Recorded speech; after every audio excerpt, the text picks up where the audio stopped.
Hi, it's Nikki. Today I want to talk about 5 red flags you should pay attention to when it comes to welcoming ideal clients.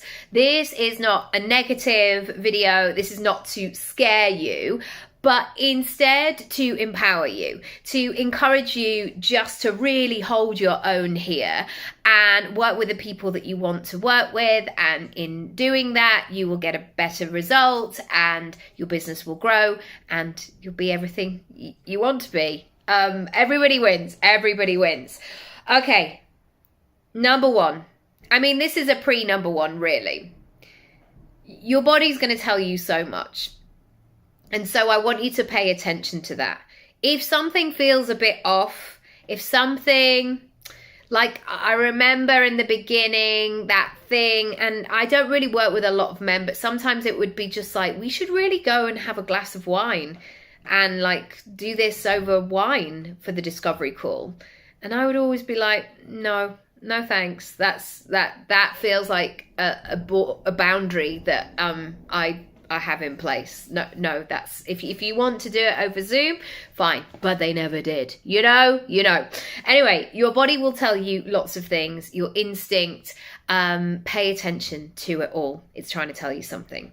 Number 1, sometimes you will find people that emphasize you doing all of the work. So you as the service provider, you as the business owner.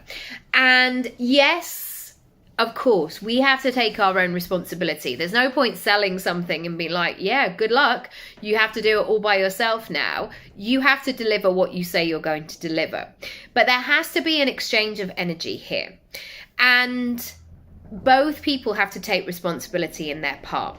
So say you were a personal trainer and somebody signs up with you to do these things, but yet everything else that's going on behind the scenes, aside from the 3 times a week they see you, is not in alignment with that, then it's going to be difficult to see those results.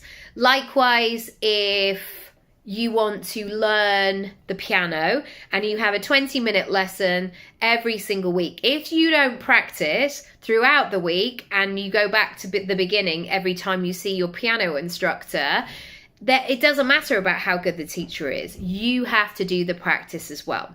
And what sometimes is the expectation is that the service provider, the person who knows the things, is going to do all the work.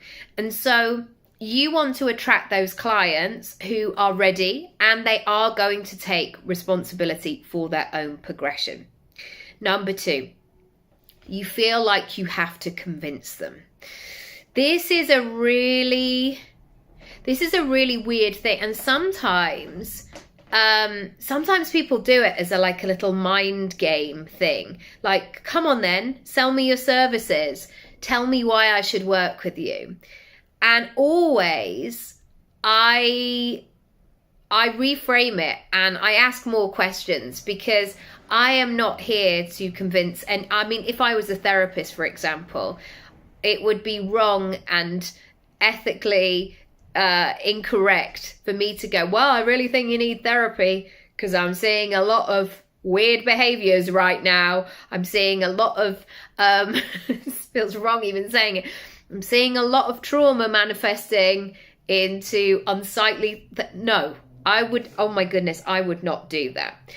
And so what you need to do is to stay in that place where you're being open and transparent about what you offer, but not going into convincing mode. The client, the customer, has to have full agency of their decision whether or not they move forward. And you don't ever want to convince somebody and just be a great salesperson for them not to be the ideal client. Number 3, they only want the good bits. You know, the bits where it's fun and it's easy, and as soon as something feels challenging or spiky or not quite as fun as they want it to be, they want to run a mile. Well, the thing is, most progress, most things that require like a great result, it requires time, focus, energy. So that moment of running the London Marathon, I've watched the marathon most years on the telly, but actually I've seen it a lot over the years in real life. The thing with that is, yes, you get the glory when you get the medal and you run up the mile and you're like, oh, I finished, this is fantastic. But there's a lot of work behind the scenes up until that moment. And so if somebody's just focusing on I just need you to get me over the line though. I just need you to get me over the line. But the way that somebody gets over the line is by doing the work. And so you have to be there to hold that capacity. And I want you to here's an action that you can take right now is I want you to be mindful of making sure that you are selling the realistic truth of it, not really overly promising. I think it's much better to under promise and over deliver. Meet expectations where people are like, wow, I thought that I would get this, but it's been such a bonus because I've got this, this, this, and this.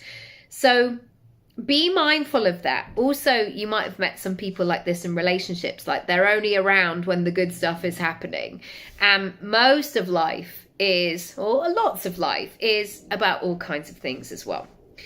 Number 4, they want to talk about the past all the time, the things that went wrong, the people that did them wrong, the things that didn't work out. They want to victim blame. They want to talk about all of these things in the past, in the past, in the past. That energy is so exhausting, and it gets to a stage where it has to go somewhere. It has to be boxed away, because if you are constantly tripping over it and going over it again and again and again, it's really difficult to move forward. And that's not to say that you ignore it completely. So, for example, this week in my house, I've had a big clear out. And some of the things that I have of my children's, for example, that are really sentimental to me, it's time for them to be boxed away now. And many of those things that I want to keep. However, I don't need to see them every single day. I don't need to move them to get to the thing that I need in my room. And yet I acknowledge they're there. I acknowledge that they're meaningful. I am acknowledging that they were transformational. But I do want to keep moving forward and be future focused. And that's what you want with your ideal clients.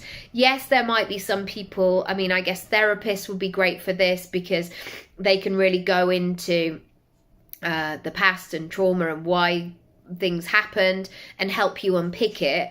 But most service-based things, they want you to keep moving forward. Finally, they want to tell you all the reasons why not. They want to give you all their excuses, and every time you meet them, they're going to come up with something brand new. I didn't do this, I was going to do this, I couldn't do this. All of that really limiting feeling. You want people who are solution orientated. I'm not pretending that when you sign up to work with a coach or you invest in yourself in some way, that every single day you're going to be like, this feels fantastic, I am ready, let's do this. It's just not the case. It will stretch you and push you and guide you and hold space for you in all sorts of different ways. But you have to be willing to play a optimistic game.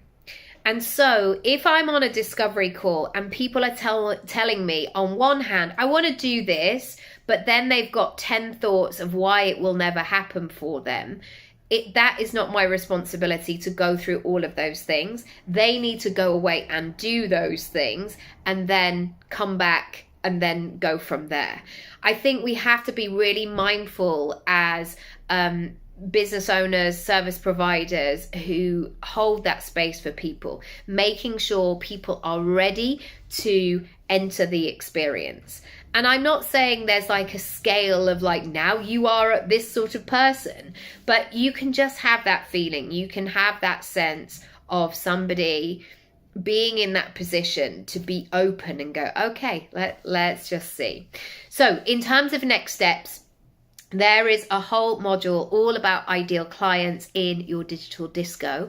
Also, if you want some help and support around discovery calls or sales calls or welcoming more clients into your business, come and have a chat with me. We can do a one-off session together and go from there. Lots of love. Bye.